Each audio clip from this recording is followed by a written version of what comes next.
Welcome to Conflict Managed. I'm your host, Mary Brown. Conflict Managed is a weekly podcast about toxic work environments and how to fix them. We're glad you're here. Good morning, Kevin, and welcome to Conflict Managed. Thank you so much for having me. I know we're going to have a wonderful conversation. But before we get to what you're currently interested in and what you're doing, I would like to hear about the first job you ever had as a young person. Oh man, I don't even know what my first job was. I did a lot of things like in high school. I started working pretty young, probably around 14. I remember I worked for a handyman, I was a lifeguard, I worked at a pizza shop. Actually, when I was 16, I was basically managing a takeout pizza shop where I was doing the ordering of supplies, I was managing schedules. It was a lot of responsibility to put on a very young person, and I didn't handle it very well at the time. But you try a lot of things when you're young. That is amazing at 16 for that kind of responsibility. How did that come about? And what do you mean you weren't very good at it? Yeah, it just wasn't a great idea because I just hired all my friends and it just turned into a fun time. And I don't think it was a great business decision by the guy who owned the take and bake pizza place. But like I said, it was a great experience, and I was still young, so I give myself a lot of grace. Yes, of course. And by 16, since you started working at 14, you actually had quite a bit of experience, and the owner must have seen something in you that thought you could do it, or you had some of the necessary qualifications to carry out such a big task. Yeah. I mean, the skills were there. It's not a super complicated business, but I think the maturity level wasn't quite there yet. That is sort of like whether you're 16 or 36 or 66. I think that continues to be the case, that some of what is being asked of us is not so much difficult, but it is the personal issue, the emotional intelligence that makes it difficult to carry it out. That's what we talk about every day, right? Is leaders and emotional intelligence, especially as we're navigating a lot of complex changes in the landscape and interpersonal relationships. It's everything. But I would say probably the most formative early position, because once I graduated college, I've never interviewed for a job, right? I started a company straight out of college, and that became the business that I started with my best friend. We spent 13 years building it. We eventually sold it for a nine-figure exit. But what gave me the confidence to start that business out of college was when so I went to Cal Poly San Luis Obispo, and it's a very learn by doing kind of culture. And so I took this internship, and the internship was called College Works Painting. And what they do is it's a national organization. They probably do like 30, 50 million a year. It's a fairly substantial kind of medium-sized business, but they train college students to run your own branch of an exterior house painting business. And so when I was 20, I was hiring employees. I was going out and knocking on doors in neighborhoods, offering estimates for house painting jobs. I was managing three crews. I was doing finance. And what they do is they help you, they train you, they give you the licensing, the contractor number, and, insurance bonding, that sort of stuff. But ultimately, it's on you to run a business and make a profit or not, because you're not guaranteed an income. It's not a W-2 position. And so I spent the summer learning how to manage a job to be profitable. And it was the best crash course in building a business, but it really just gave me the confidence to know that, hey, I can kind of figure things out. Like if I can go out and get business, I can hire people to fill and I can manage the operations and finances. I was like, wow, like I'm young, but this is really translatable to anything. And so when I graduated, my best friend and we started a small web design firm. And it was very, like similar to running a house painting business, just building websites instead of painting houses. That's amazing. What an absolute gift of an internship to be able to do all of those things and see what you wouldn't see sitting in a class, right? So it's one thing to look at like the hidden costs and the this and the that, but then to actually do it, to actually think about being bonded, to actually think about these different crews and what that takes, and that the feel, the experience of it, and right, confidence, we get confidence in the doing of it, right? It's not just knowing, but I know this now, I've executed it, and so I've got this confidence to see the transferable skills. Exactly. Well, and it gave me the opportunity to manage people who were 10, 20 years my senior, right? I was hiring and managing painters who, had been doing it for 10, 20 years, and I was just this young kid. So it really made me develop skills on how to work with people that were my age versus older than me and just kind of understand how to manage different generations. What did you major in college?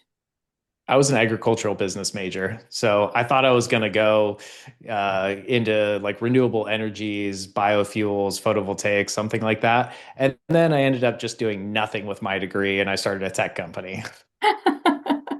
Well, I think the case is certainly even more today that one thing that we get in higher education is the ability to learn, right? Critical thinking skills, uh, and broadening our horizons so that no matter what the next thing is, we're more fit to be able to be in that culture. I mean, if you want to be a nurse, if you want to be, a CPA, there are certain sorts of things that you need to know. But beyond a lot of most of the jobs, or certainly the jobs of the future, which we don't even know what they are, you need to be able to be coachable, learnable, yeah, teachable in order to learn those jobs. Yeah, absolutely. I would say, I learned more in that internship than I did in the actual classrooms because after I did the internship, I came back in the next quarter, I was in managerial accounting. And it was the easiest thing ever for me because I had been actually doing that for the entire summer before I went into this class. So it all just made sense to me. Yeah. Um, so I'm a philosopher by trade. That's what I did for ever so long, teaching philosophy. And Aristotle says that people who are ready to go into, of course, they weren't really talking so much about higher education, but who are ready to be trained in something like ethics, which he was interested in, are people who are adults who have gone out, they have experience. And so, like, it's hard to teach somebody these difficult principles if they don't have any experience to understand what's being said. And Yeah. so a person who is really ready to learn is somebody who has all of this concrete, particular experience to draw from to understand what is being told to them. And so, again, this gift of an internship so that that something that might seem abstract, you're like, no, I've already been doing this and I know how to do it. And so it makes it even easier. Yeah, Yeah. absolutely. So when you think about, starting this company with your best friend, which can be wonderful and fraught, when we work with friends or family, how did you deal with conflict when it was just the two of you, or when you first had it and had employees? So yeah, how did you deal with conflict back then?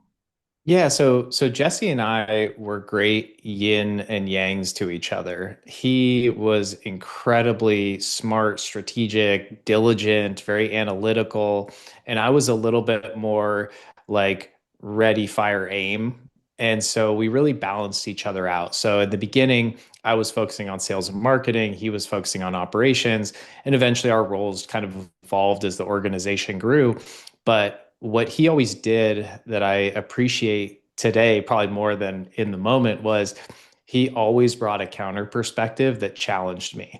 So if Mhm. I was coming to the table with a new idea, a new strategy or approach, I knew that whatever I said, even if he agreed with it, he was going to come with the counter perspective and challenge it, play devil's advocate.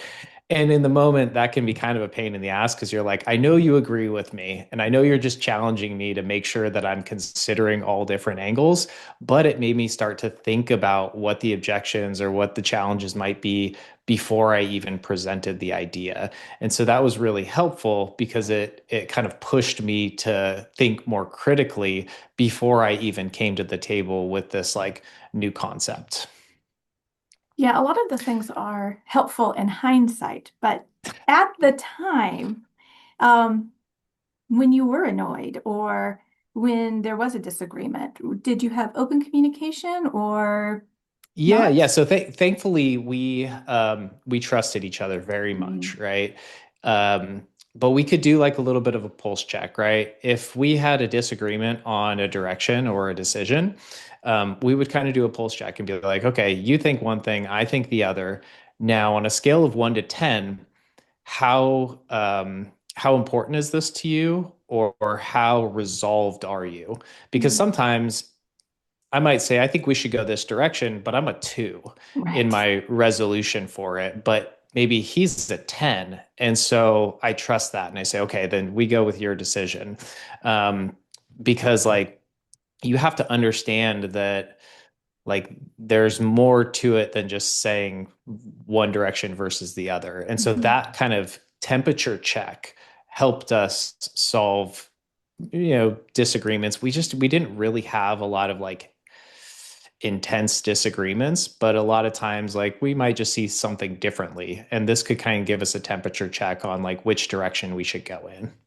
I love that so much because a lot of times we think it's this or that, but what do you mean this or that, right? How much does somebody care? How much are they invested? What does it really mean?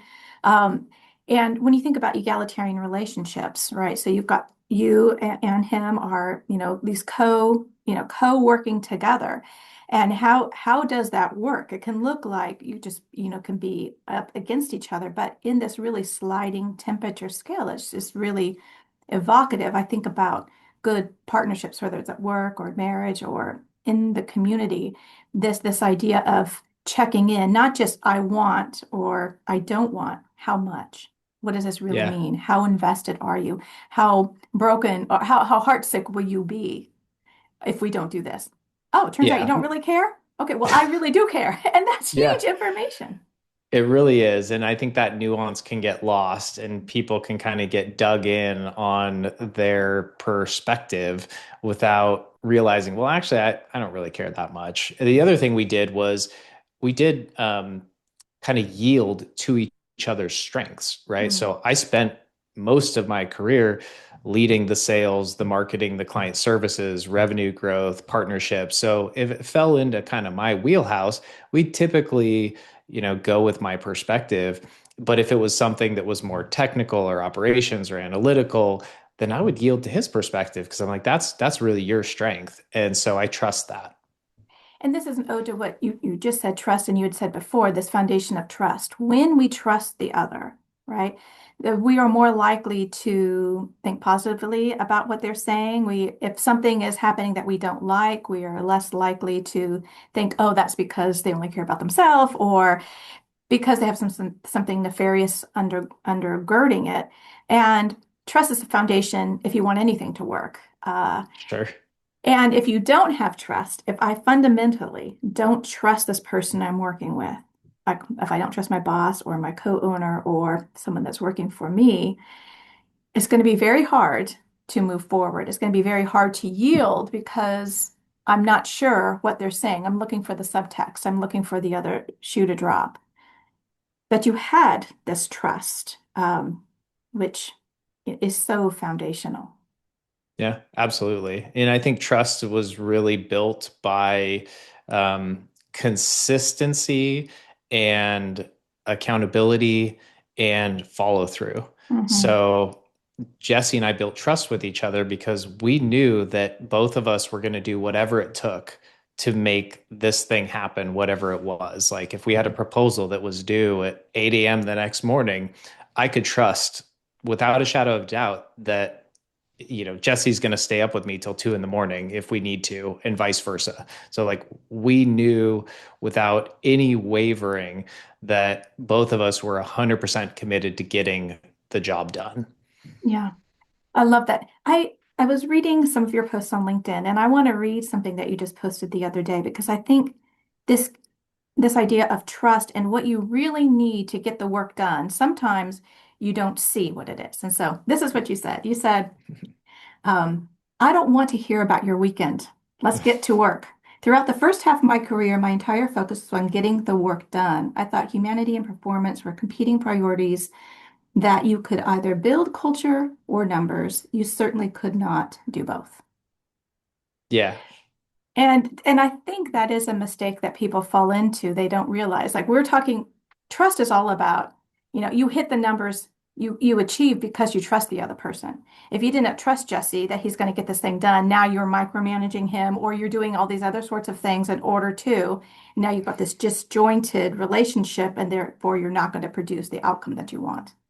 Yeah, totally. And I think the spirit of that kind of post was really around also um, the lack of EQ that I had in the first half of my career, right? Being very immature. I never had a corporate job going out of college. I was really just kind of figuring it out as I went.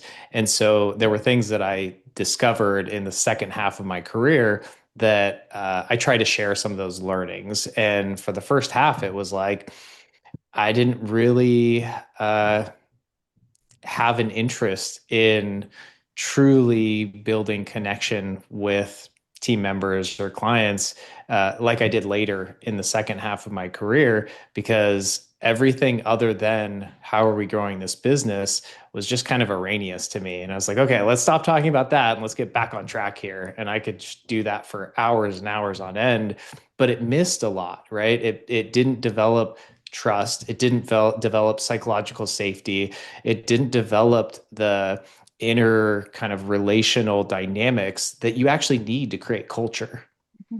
Yeah, the short-term thinking. So at the moment, you think we're wasting time, but are Yeah, you in it for the short term or the long term? Like, what game are you playing? And business is a right, game, exactly. right? What is it you actually want to achieve? So what changed? I mean, I had great executive coaching. That helped a lot, right? I can definitely look back on one of my coaches who, I learned a lot from him about purpose and underlying meaning and like what really was getting me out of bed in the day. And it wasn't just sales, it wasn't just growth, it was the people, it was the challenge, it was the connection, the ability for me to contribute in a positive way to somebody else's life. And so I think, yeah, working with an executive, we had multiple executive coaches over the course of our career, but the last one I worked with in particular, I'll give him a shout out. And I've been giving him a lot of shout outs recently. So Dr. Paul Stoltz, you've been, I just wrote my newsletter about an exercise that he did with us. And anyway, so Paul Stoltz was very formative in helping me just mature as a leader. So was there something that happened that you thought, I need an executive coach, or you just heard, oh, that's what executives do, I better get one? No, well, so we hired like a business consultant within our first year, Okay. and that first consultant we worked with was just teaching us the basics. Like we were probably the easiest client he ever had because it was just business management 101. It was like, how do you do one-on-ones? How do you do team meetings? How do you look at weekly financial dashboards? Like basic stuff. And once we developed those basic practices, then we kind of moved on to our next coach, which was an industry like insider, deep experience in the consulting world. She kind of taught us about just like the ins and outs of like, where do executives go? Like, what conferences should we be at? How do we do agency reviews? And just kind of all of these like really specific to our industry learnings. And then the last coach we worked with was Dr. Paul Stoltz, who I don't know, I don't know if he would want me to characterize him like this, but is kind of more like I felt like a Tony Robbins type performance coach, where he was really just squeezing out the best performance he could get from me, from Jesse, and the rest of our executive team. That's so great. It's interesting that so many people don't think about doing that. They feel stuck, they don't know what to do, or they have some sort of vague idea of where they want to go. But the world of coaching is still just not on top of mind for many people. And it's unfortunate because whether it's career coaching, conflict coaching, whatever it might be, it can really help you figure out what it is that you want to do next and then do it. Absolutely. I'm a huge advocate. I worked with a personal development coach for the last couple years, and that was even after I sold my company.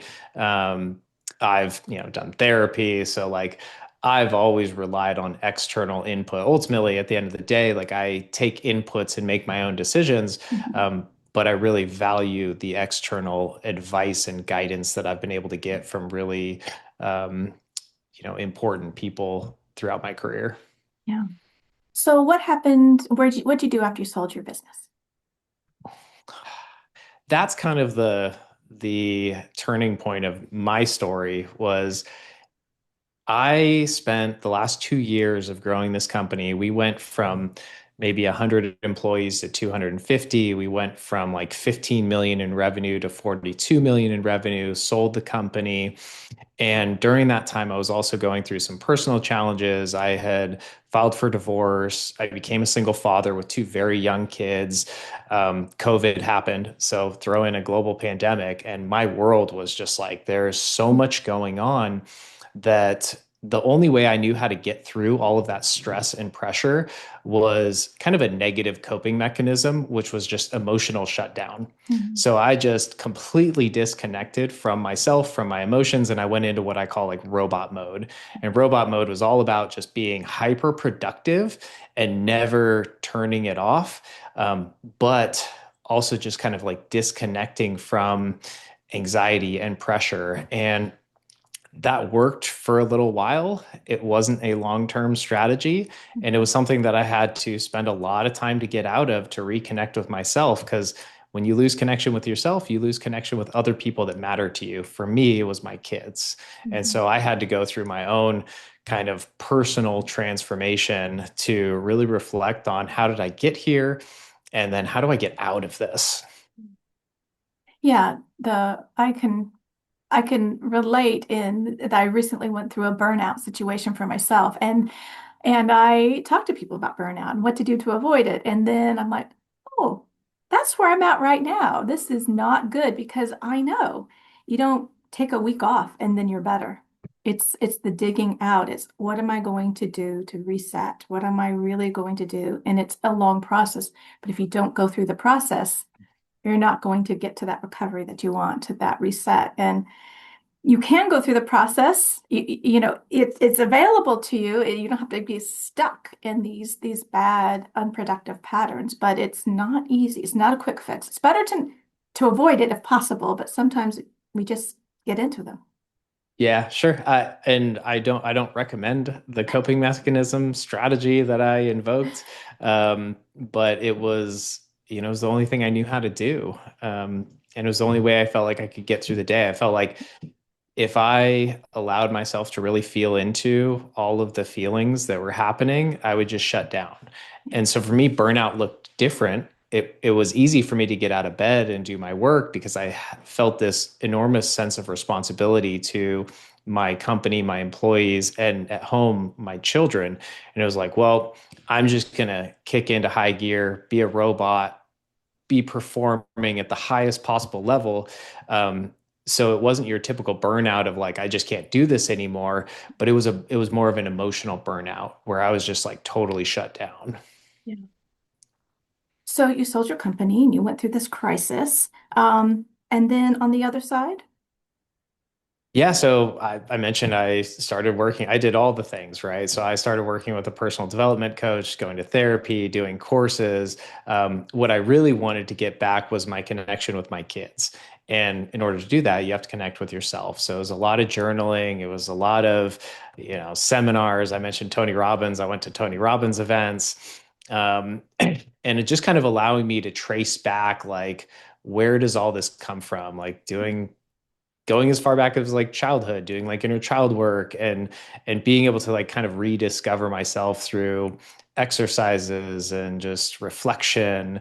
And ultimately where I ended up was I wanted to get back into some sort of career activities, but I wanted to do it in a way that allowed me to be like a holistic person and still have my relationship with my kids. And at the same time, I was trying to figure out, how do I be a dad? All I've ever done is study being a leader in a corporate environment. I've never spent any time trying to like, how do I raise kids versus just doing it through default. So I put a lot of my energy into figuring out how to be a better dad. And that led me to starting my own podcast, which is CEOs and ABCs.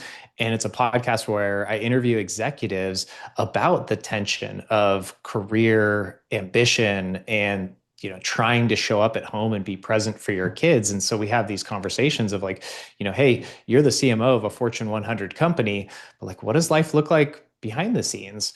How do you stay present for your kids? How do you build connection with them? What are your rituals at home? Oh, that's interesting. How does that apply to your work life? Do you have similar rituals? And so it's just kind of the interplay back and forth of like being a leader at work and being a leader at home. And that's kind of where I spend a lot of my time right now.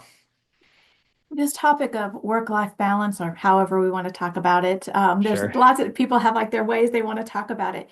It's a great topic for all of us, and it really resonates with younger generations, right? With Generation Z. I was talking to somebody and about work-life balance. She said, "Well, I think about it of as life-work balance." There's just so much talk about, especially from the younger generations at work, and all these wonderful questions. What is work for? What is our life for? What is it that I want to be? Not just what is it that I want to do professionally. So, what kind of answers have you arrived at as to however you want to talk about work-life balance? Yeah, sure. I don't know if I know exactly what to say, but it ultimately comes down to intentionality and presence, right? So somebody recently asked me because they were kind of building a startup and they're like, I don't really have much time for my family, but I feel like I need to put everything into my startup. And they said, like, would you have done anything differently?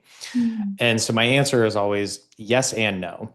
No, I would have not worked any less hard because it put me in the place where I am today. And I don't think if I didn't work as hard as I did, that I would be here today. So my message is not, balance out your hours. It's just in the time you have with your kids, be more intentional about it. Put forethought into it. So when you come home from work, have a ritual that you come through the door and you like take off your executive hat and you put on your parent hat. And then when you come in, have a ritual with your kids that allows you to re-enter into the home. Like maybe it's a handshake that you guys, it's like your own secret handshake that you do. So you have rituals that like reset your energy so that you're in this mode and you can be present where you're not checking your phone, you're not checking your email, um, but you're also not defaulting. You know what you're going to be doing with your kids to make the time valuable, meaningful, and connective. It's really smart, right? To think about, I don't just go home and now I'm falling apart. But really thinking about intentionality. What am I doing right now? What is the quality, not just the quantity of time, but the quality of the time? And yet there Absolutely. is something about quantity. And we're human persons. We're biological, right? At least if we're not more, but at least we are biological. And can't just work 24/7. That we don't work that way. And of course, some people need more or less rest, right? There are all those sorts of issues. But if you are working sun up till way past sundown, then I mean, then what about yourself? If you don't rejuvenate yourself and have time for yourself, but there is only so much time. Yeah. So when you really do look back at your younger self and you think, I had to put in these 12, maybe sometimes 16-hour days and work it all weekends in order to achieve, well, if you had young kids or kids at that time, I mean, there's just so many hours in the day. Yeah. So a good example would be like I still had hours with my kids. I just wasn't present. I was physically there. I was mentally thinking about work. So I'd be Mm. reading bedtime stories. And again, I was it was just me. I was a single dad at this point. So I'd get off work and I'd start taking them through their bedtime routine and reading books.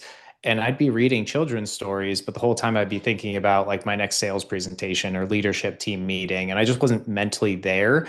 And so kids feel that, right? Kids are very energetic and they can tell if you're paying attention or not. And if I'm just reading because I've more or less memorized these books, but I'm somewhere else, like they feel it and they know that something's wrong, but they don't know what's wrong. And so then they start to create stories in their head. I'm not important. Dad doesn't prioritize me. And that's not the truth. It was just like I didn't have at the time a switch to go from one mode to the other.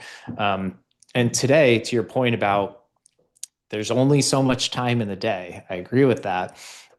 What I try to do is a lot of habit stacking.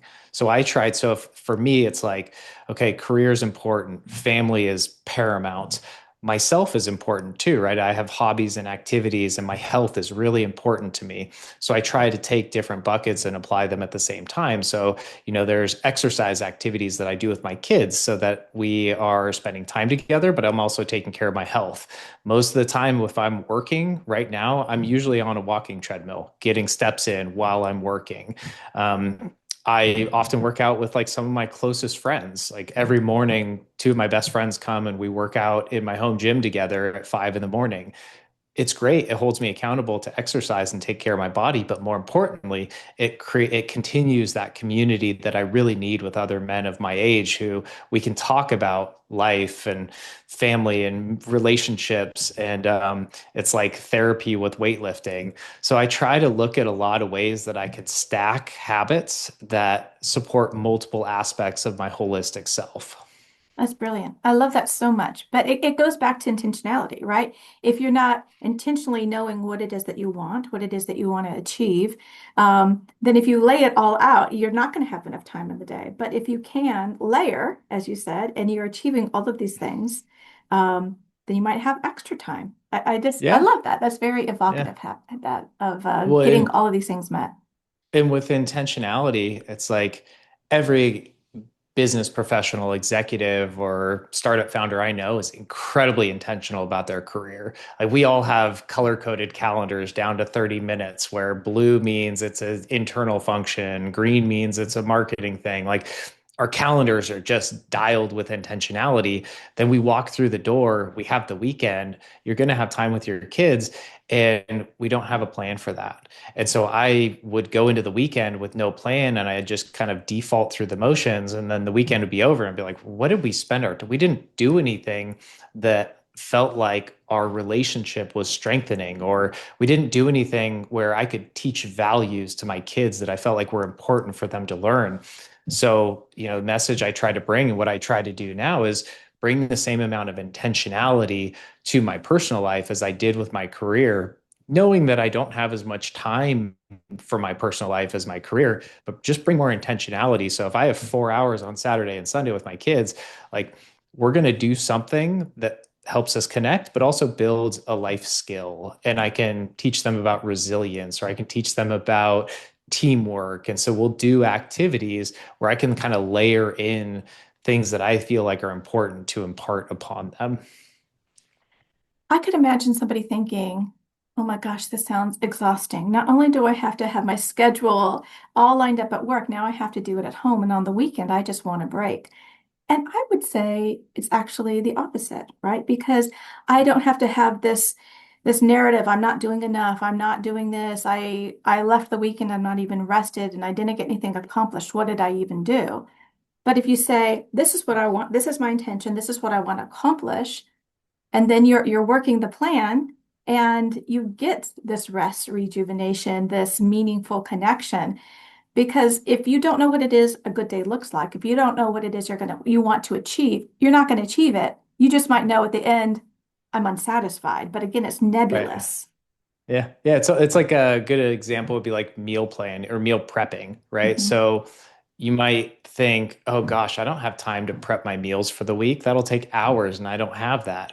But then once you do it, you realize you just freed up way more hours than it took to do in the first place throughout the course of your week. So yeah, a little bit of intentionality then all of a sudden makes the time more meaningful and a better use of time.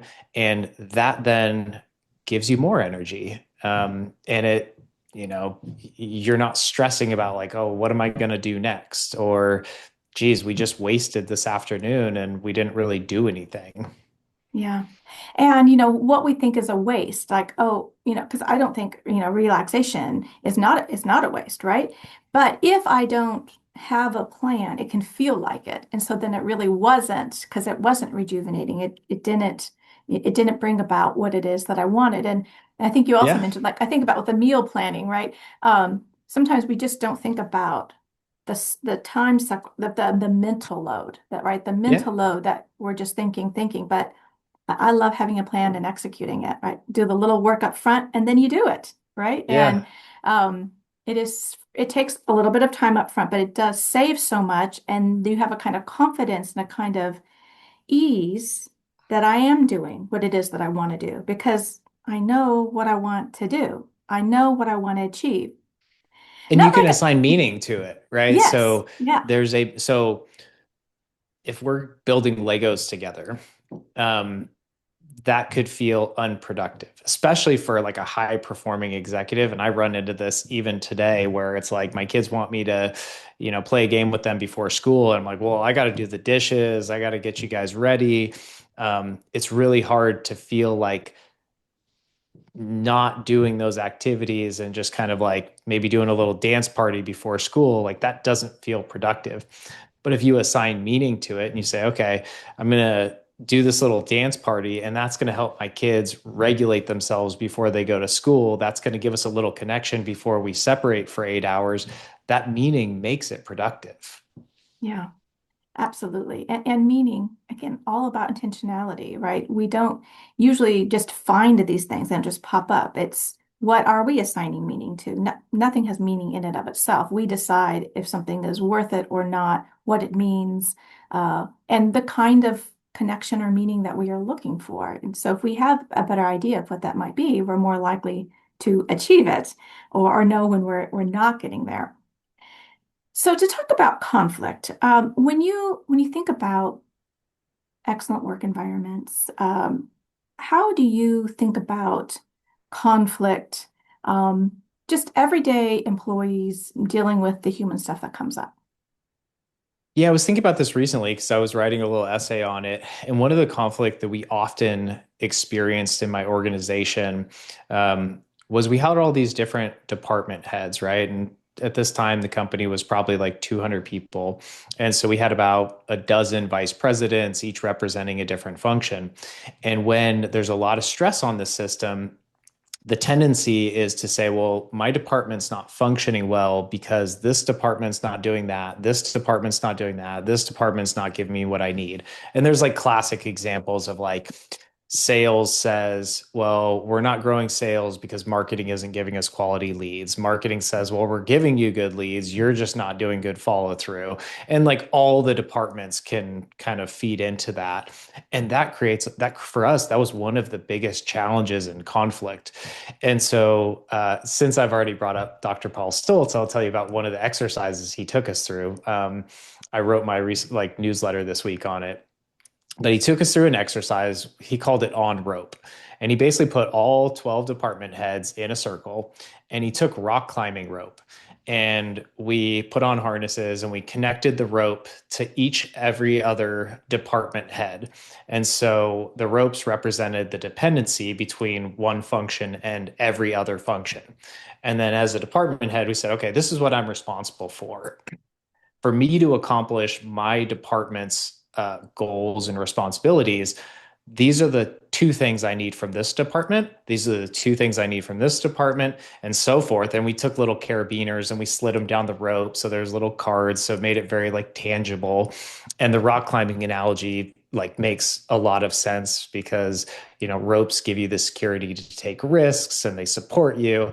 And we went through this exercise and it was really helpful because we could now make commitments to say, okay, for me to accomplish my goals, I will commit to accomplishing my goals, but I also am going to commit to supporting the other departments in the way they needed to be supported. So this kind of brought everything to life. It allowed us to make new commitments. And moving forward, it wasn't just, are you doing what you're responsible for, but are you doing the things that other departments need you to do well as well?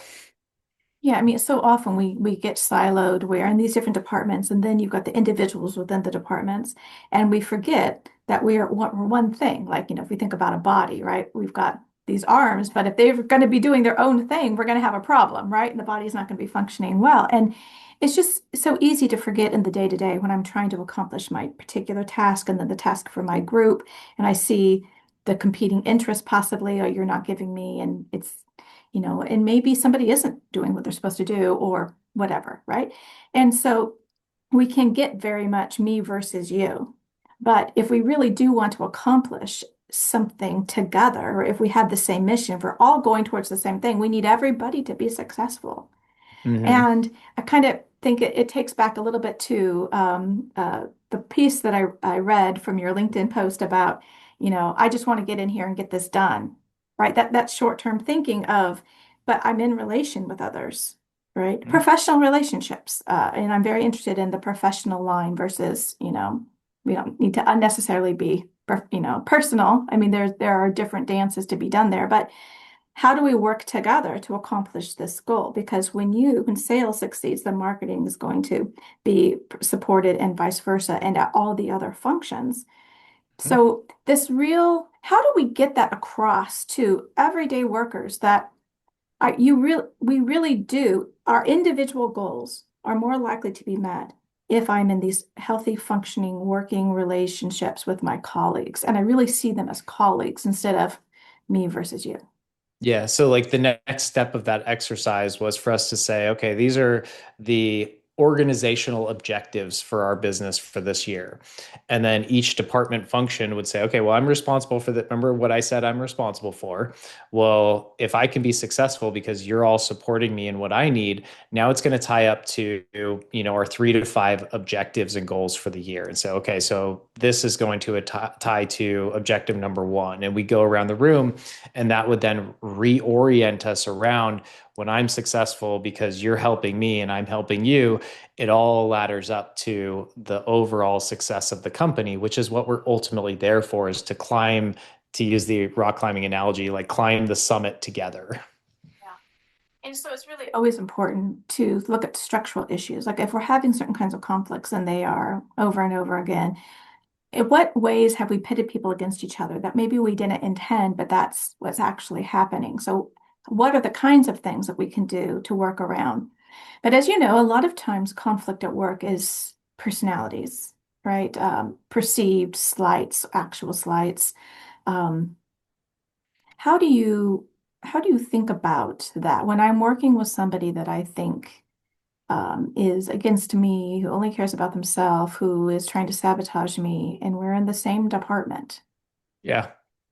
I think it always comes back to values. And this was another thing that in the first half of my career, I would have discounted core values. I would have told you they're just something you put up on a wall. It wasn't until later in my career that I realized values are how you make decisions and how you behave within a organization.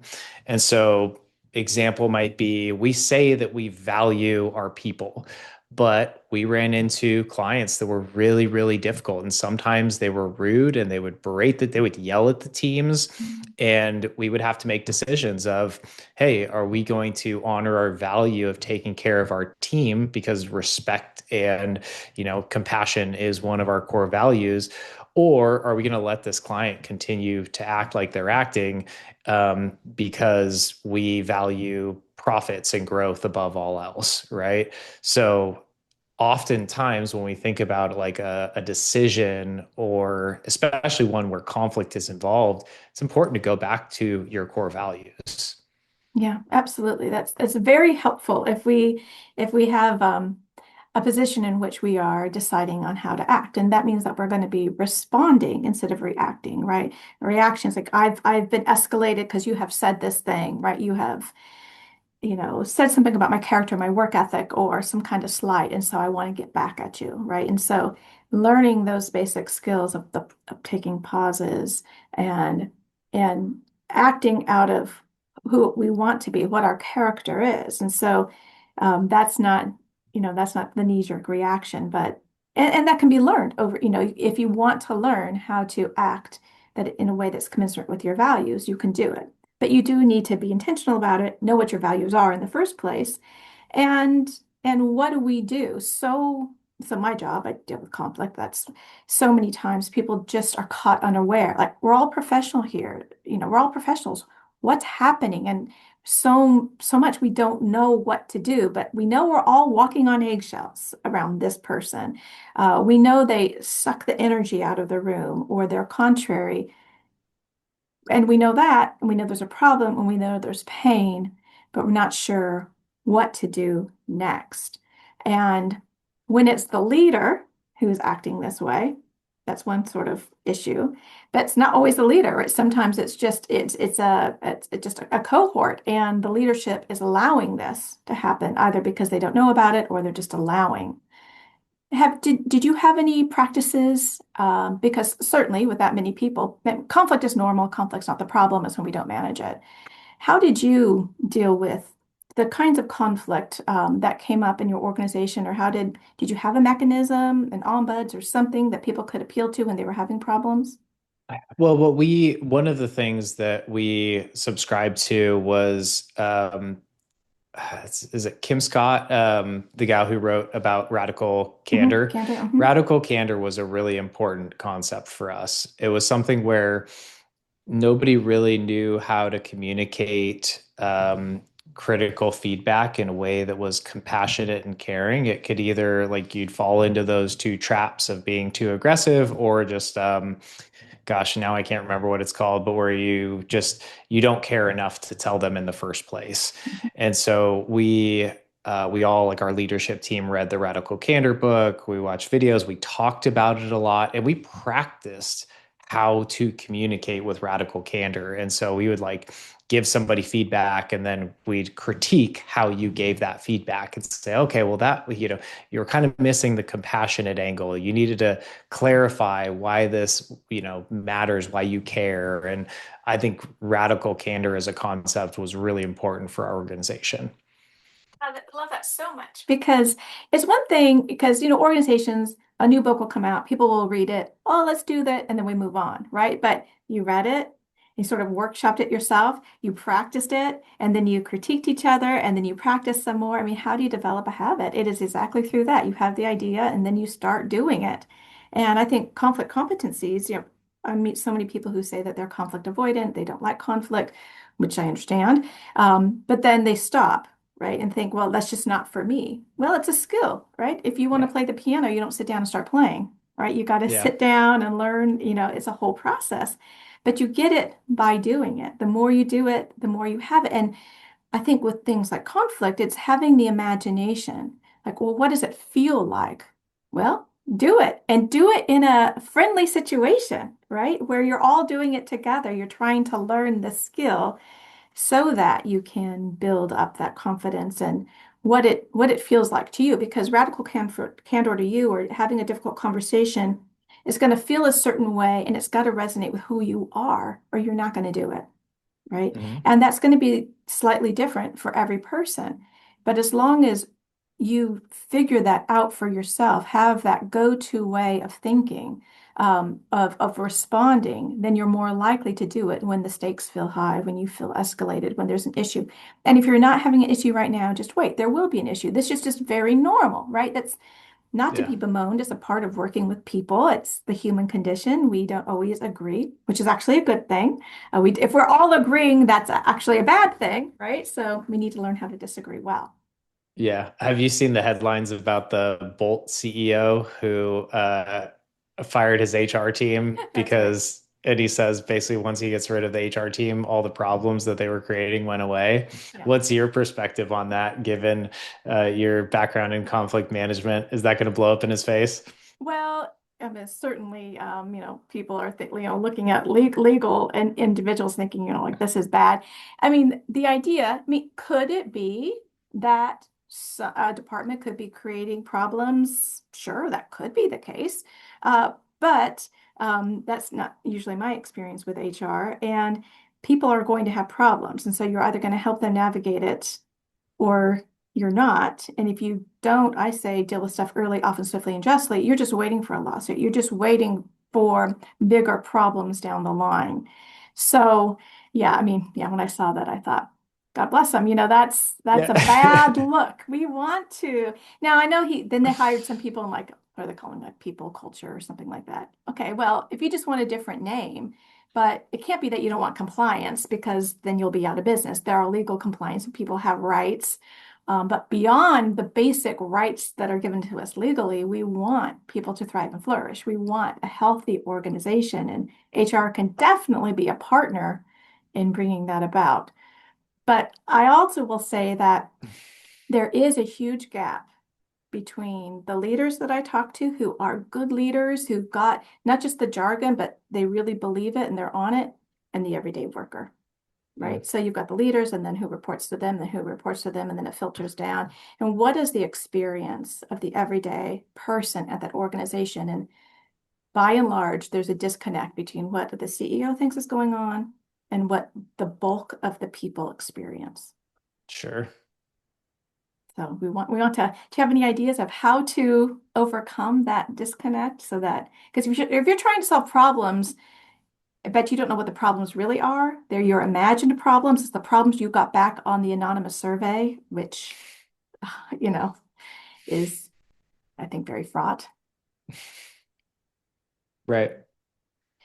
So how does the leader connect to the everyday worker? Well, it's very different today than it was when, earlier in my career when we were all in office together. By the end of it, we were all separate and we were all working remotely and hybrid and we never really came back to office after COVID. So that created more of a distance and you didn't have those opportunities just kind of like chat in the hallways. Um, One of the things we did was we use Slack in our organization to communicate, and we created a Slack bot, and we did a like coffee 5 minute coffee thing every morning where you got paired with a different person in the organization. So me as a leader, I would get paired with different people, QA manager, engineer, designer, and we'd spend 10, 15 minutes chatting every morning. And that gave us a great venue just to like get to know each other. That broke down barriers for me as a leader and team members. And that also gave me a chance to just like know people more intimately across the organization. So that's like just one little thing that we did that I thought really helped us keep culture and connectedness within the organization when the world was upended and we were all distanced and working remotely. I think that's a great example. It just reminds me of like the old school walk, getting out of your office and walking around, right? Yeah, And I mean, it might, we think, oh, how's the leader supposed to do this? The leader doesn't have time. Well, if you have 10, 15 minutes a day, the impact after week after week after week of doing this is great, right? it's And cumulative. yeah, absolutely. And it's little, but culture, as you know, is won and lost in the everyday, in the concrete particular, what you're doing and what people's experiences are. And people have experiences day to day. Yep. Agreed. Yeah, culture isn't what you say it is in like an all hands meeting. It's like what people actually experience throughout their day to day of working within the organization. Yeah. And knowing that the leader, I can reach out or I will be reached out to, having those sorts of conversations, knowing that it is on the horizon gives many people a kind of sense of belonging, of a sense of transparency, like I do have access to, instead of, the problems with rigid hierarchies or my door is open, don't dare come in my door, that actual message. Well, Kevin, I have my last question for you is this. As you look into the future of work and think about your kids out in the workforce, what do you think needs to happen so that not only will all workers be treated with dignity and respect, but that they'll be encouraged to thrive and flourish? Well, I have no idea what the world's going to look like in a few years. And with every day more announcements of layoffs and predictions of, knowledge workers being out of jobs in the next few years, I don't really know what to prepare my kids for. What I do know, because I spend a lot of time thinking about like, okay, how do I be a better parent? How do I instill values? Is that things like resourcefulness, ingenuity, um, just ambition and the willingness to take initiative. Those are some of the things that I think are going to be they're already important. They've always been important, but I think they're going to be even more important as our kids get older. And so those are the things I'm trying to think about. And sometimes it's creating exercises, sometimes it's little conversations, but just planting seeds. And, when I talk about resilience, it's just like, okay, can we go a little bit further on this hike? Can we, read one more chapter tonight? Like just kind of pushing the bar a little bit further as we go. And, you know, it's not something I have figured out, but it's like I know this is important and I'm gonna keep working on it with my kids because like the world they're gonna grow up into is gonna be very different than the world I grew up in. Yeah, and that can be really scary for a parent or someone who's, speaking into young people. I don't know how to prepare you, but I think that what you're doing, right? This idea of preparing young humans to be human in the workplace. Like, what does that look like? So how do I show up? How do I have values? How do I think for myself and think in community? How am I resilient? Because the world is full of tragedy. It's also filled with wonderful, beautiful things. But if we try to sanitize our kids' life, it's such a disservice. It's sort of like the butterfly, right? If we just cut it out of the cocoon so it'd be easier for them. Now we have made it so that life is really difficult if you Yeah. don't have those basic life skills. Well, Kevin, so before we go, just tell us a little bit more about your podcast. So if they want to find you and listen more about what you're up to, tell us a little bit more about it. Yeah, thank you. So the podcast is called CEOs and ABCs, and it's just kind of a fun nod to the, interplay between being an executive and also being a parent.